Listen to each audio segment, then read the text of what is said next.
So it's story time, and it's The Little Mermaid today. So there's this girl, and she's part fish. She knocks about in the sea with her mates. One's a little crab, and one's a flounder, actually. Proper hates where she lives. Like, she wants to get out of the place. She was complaining to her dad, going, "It's rubbish here, everything's wet. I want to go onto the land."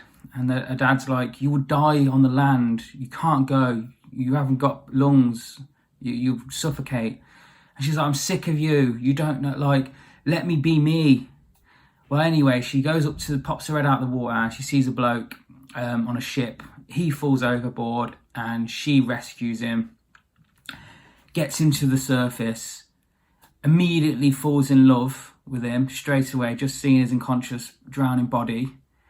He wakes up, catches a glimpse of her, and then she goes, "Oh no." And then she darts back to the sea, flipping like that. And then she gets into the water, and then she's like, "Oh, that's exactly what I need. That's my love, that is." Her dad finds out about this and goes absolutely crazy and starts smashing her room up, like, well overboard for what she's done here. Proper child abuse. Smashes all her stuff up and goes, "No daughter of mine will ever betray the people of the fish." So she starts crying about it. This witch turns up, who's an octopus, and says, "Do you a deal.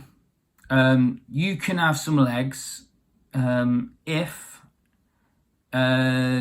you can get this bloke to give you a kiss within a day, or a couple of days. I don't know the time limit. A day, say a day. If you don't know, then you've got to..." She whispers something, and the Little Mermaid's like, "What?"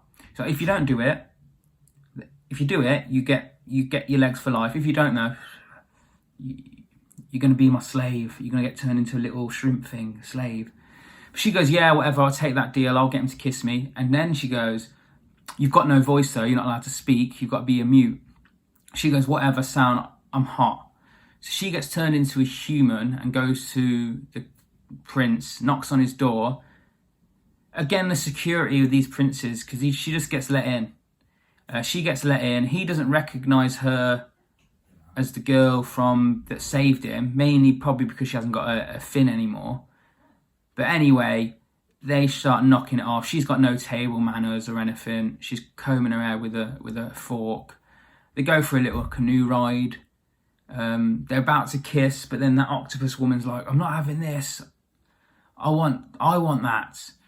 I don't know what her grudge is, but she's not happy with this girl.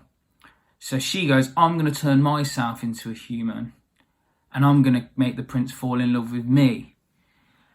She's got her voice. She's got the little girl's voice in a shell. So she takes the voice, and she goes up to the prince and goes, "I'm the one that saved your life. I'm the woman that was part fish. Marry me." And he goes, "Okay, yeah, we'll get married today." Very fast 24 hours in this guy's life. They're about to get married. A seagull turns up and says, "That's not the fish. That's the octopus. Put that ring down." And then the guy goes, "What? What's going on here? This is a joke," the prince does. And then he looks at the Little Mermaid, that's her name. She turns back into half a fish. He goes, "Oh, I don't know if I'm into this. Maybe." The octopus woman turns into a giant octopus, and then Dad turns up and puts a harpoon through her heart. She grows her legs back, the Little Mermaid, and they live together and have some little fish babies. I don't know, DNA wise, I don't know if they could breed. I don't know if it's the same species. Well, anyway, they have a little fish, and they all live happily ever after. That's the Little Mermaid.